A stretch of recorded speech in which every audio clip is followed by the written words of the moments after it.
everyone. It has been a while.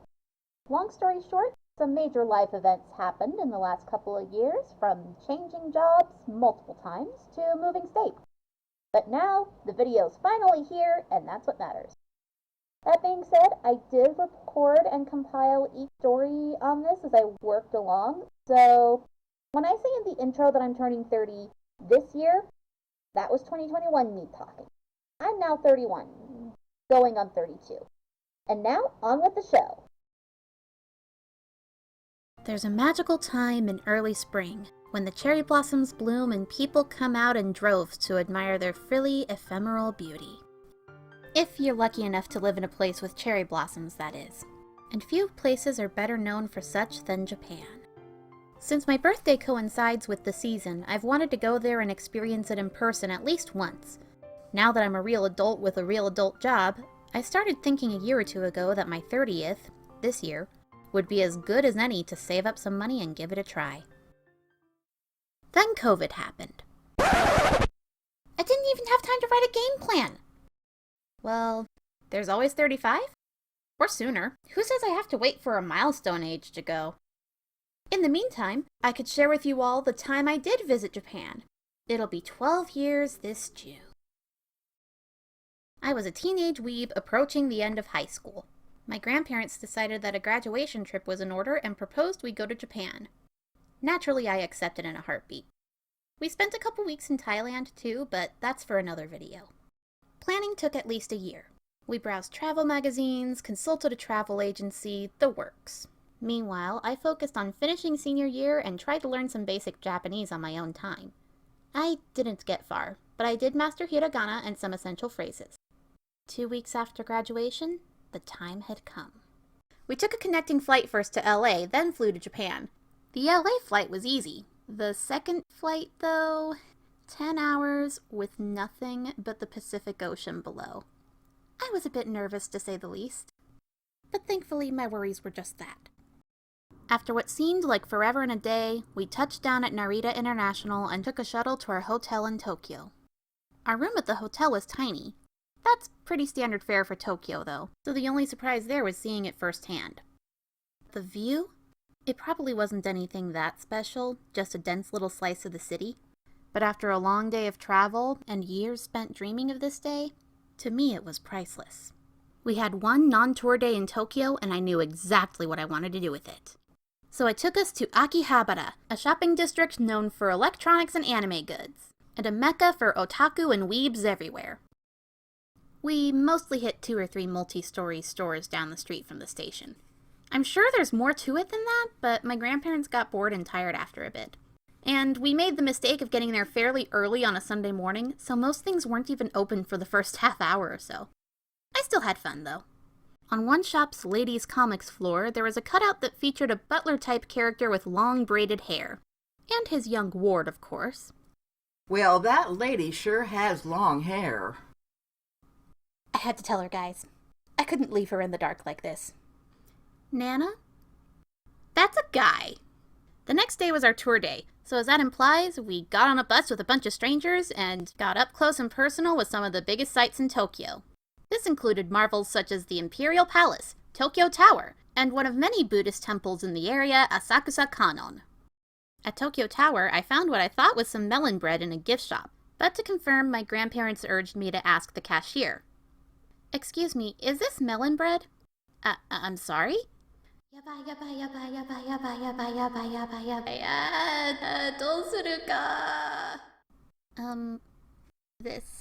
it melon bread? Crap, what do I do?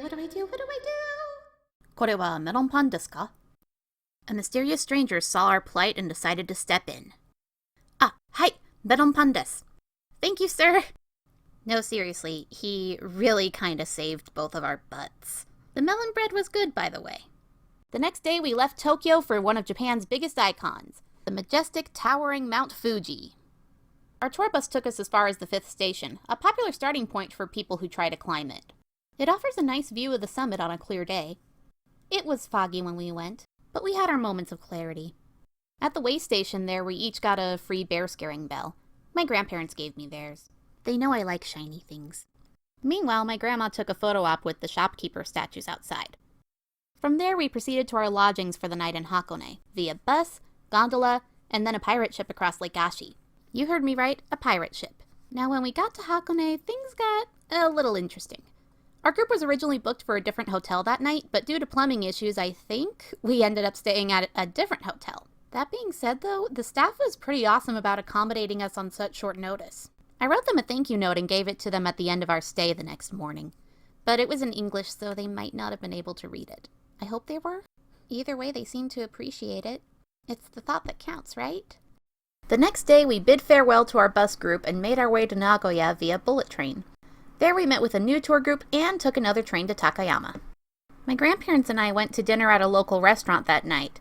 They had these raised box-style booths for seating, and Nana, try as she might, she couldn't get in by herself. They, had to push her in.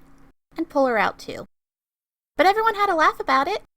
The next day, we explored the Japanese Alps on our way to Kanazawa. We visited a pottery workshop, we made postcards from washi paper, and there was a reservoir where there used to be a town.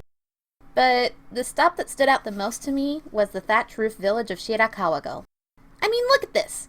Look at this place and tell me it's not freaking magical! The next day in Kanazawa, we visited the famous Kenrokulen Garden, and at least one or two other sites that I don't quite recall. Also, timestamps from my photos show that we went to the pottery workshop there, not en route to Takayama. Whoops. But more embarrassing than that is that the main thing I remember from Kanazawa is a specific incident in a subway station bookstore. I made a beeline for the manga to look for some special edition goodies I knew wouldn't make it stateside. Though, of course, I had to dodge some less than savory content with an immediate look away and move on approach. Which, worked out well for me. My grandpa, however... Yes, they have the reprint editions of Shaman King. Now to find my grandparents and check out. Oh. Oh no. Papa, no! I turned around for a moment to see him pick up a suspicious magazine to investigate. Apparently he got a dirty look from a local who saw this all go down, but I was too busy dying of embarrassment to notice. There are so many more stories I could tell about my time in Japan, more than you'd think I have from only being there like a week and a half. I didn't even cover our time in Kyoto in the end. But this means I have more material I can use later if I want. But as it stands, this video's been in production for almost 2 years now, and I just want it out there. Thanks for watching, and I hope this video was worth the wait. Next one will be, I don't know what or when, setting our expectations low. But hopefully sooner than it took to get this one out. Take care and get to the airport 3 hours before your international flight.